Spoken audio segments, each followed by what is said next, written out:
പിണങ്ങിക്കഴിയുകയായിരുന്ന ഭാര്യയെ ആളുകൾ നോക്കി നിൽക്കെ വെട്ടിക്കൊന്നു യുവാവ്. തമിഴ്നാട്ടിലെ ചെന്നൈയിലെ മേടവാക്കം കൂട്ട്റോഡ് ബസ് സ്റ്റോപ്പിലാണ് സംഭവം നടന്നത്.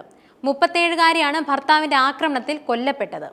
മേടവാക്കത്ത് ഒരു ബ്യൂട്ടി പാർലറിലെ ജീവനക്കാരിയായിരുന്ന ജ്യോതിയാണ് അതിദാരുണമായി കൊല്ലപ്പെട്ടത്. ജ്യോതിയുടെ ഭർത്താവ് മണികണ്ഠനാണ് അറസ്റ്റിലായിട്ടുള്ളത്. സംഭവത്തെക്കുറിച്ച് പോലീസ് വിശദമാക്കുന്നത് ഇങ്ങനെയാണ്. 7 വർഷങ്ങൾക്ക് മുൻപ് ഭർത്താവുമായി പിണങ്ങി ജ്യോതിയും 3 മക്കളും വേറെയായിരുന്നു താമസിച്ചിരുന്നത്. 2009-ലായിരുന്നു ഇവർ വിവാഹിതരായത്. ഭർത്താവുമായി അകന്ന് താമസിക്കുന്നതിനിടെ മണികണ്ഠന്റെ ബന്ധുവായ കൃഷ്ണമൂർത്തിയുമായി യുവതി അടുത്തു. എന്നാൽ വിവാഹമോചനത്തിന് തയ്യാറാകാതെ യുവതിയോട് തിരികെ വീട്ടിലെത്താൻ മണികണ്ഠൻ നിരന്തരമായി ആവശ്യപ്പെട്ടിരുന്നു. ശനിയാഴ്ച രാവിലെ ശബരിമലയിൽ നിന്നുള്ള പ്രസാദം കൊണ്ടുവന്നതായും സ്വീകരിക്കാൻ എത്തണമെന്നും ആവശ്യപ്പെട്ട് മണികണ്ഠൻ യുവതിയെ വിളിച്ചു വരുത്തുകയായിരുന്നു. പള്ളിക്കാരനെ എന്നയിടത്ത് വെച്ച് ഇവർ കണ്ടെങ്കിലും ഇരുവരും തമ്മിൽ വാക്കേറ്റമുണ്ടായി. ആക്രമണം തടയുന്നതിനിടെ മണികണ്ഠനെ ചെരുപ്പൂരി അടിച്ച ശേഷം യുവതി സംഭവ സ്ഥലത്ത് നിന്ന് രക്ഷപ്പെടുകയായിരുന്നു. ഇതിന് പിന്നാലെ കൃഷ്ണമൂർത്തിയോടൊപ്പം മണികണ്ഠനോട് സംസാരിക്കാനായി ജ്യോതി തിരികെ എത്തുകയായിരുന്നു. മദ്യപിച്ച് ലക്ക് കെട്ട അവസ്ഥയിലായിരുന്നു മണികണ്ഠൻ ഉണ്ടായിരുന്നത്.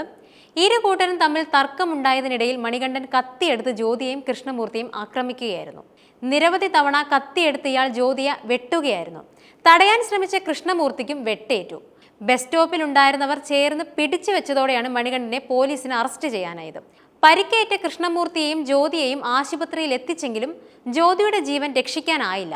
കൃഷ്ണമൂർത്തി ചികിത്സയിൽ തുടരുകയാണെന്നാണ് പോലീസ് വിശദമാക്കുന്നത്.